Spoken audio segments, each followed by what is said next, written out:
Sasa ni kupashe elimu. Waziri wa Elimu Julius Migos Ogamba amesema kuwa wizara yake iko tayari baada ya kutoa vitabu vya gredi ya 10 ili masomo yaanze. Migos amesema wizara ya elimu kwa ushirikiano na tume ya TSC inaendelea kushughulikia suala la kuhakikisha kila somo lina mwalimu, huku usajili wa gredi ya 10 ukitarajiwa kukamilika wiki hii. Wizara ya Elimu imeendelea kujitahidi kuhakikisha pengo zilizoko kwenye usajili wa gredi ya 10 zinazibwa. Sasa Waziri wa Elimu Julius Migos akibaini kuwa tayari wamekwisha vitabu kwa wanafunzi na mwongozo kwa walimu tayari kwa kuanza masomo. The guidebooks have already been distributed to the teachers. They are working on their schemes, etc., etc. Something is going on in that space, and they have received 50% of the books. The other 50% is going to be released by the end of it. The guidelines and the guidebooks have already been distributed to the teachers. They are working on their schemes, etc., etc. Something is going on in that space, and they have received 50% of the books.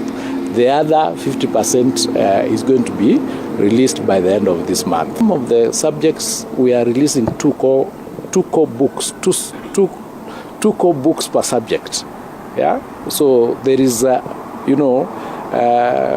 do you call it? There's some rationalization there, or some sharing that can take place as the students are in school. So something is being done within this week, so that by next week when we have all the books in place, we will resolve those issues. Haya yakijia wakati ambao masomo ya gredi ya 10 yakianza rasmi leo hii, Ogamba akibaini kuwa kama wizara ya elimu wanashirikiana na tume ya kuajiri walimu nchini TSC kuhakikisha kwa wanafunzi wote wanajiunga na gredi ya 10.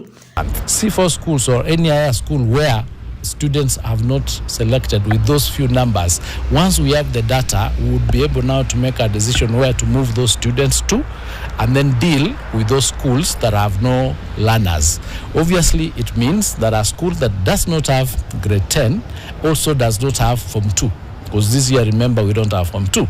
That means they only have Form 3 and Form 4. So we'll work together with TSC to rationalize that space, and we are doing the analysis. We've extended the final week for enrollment is this week. Once we have the final data, we'll sit down as a ministry, as a government, make a decision about those schools, but you can well see what will happen to those schools.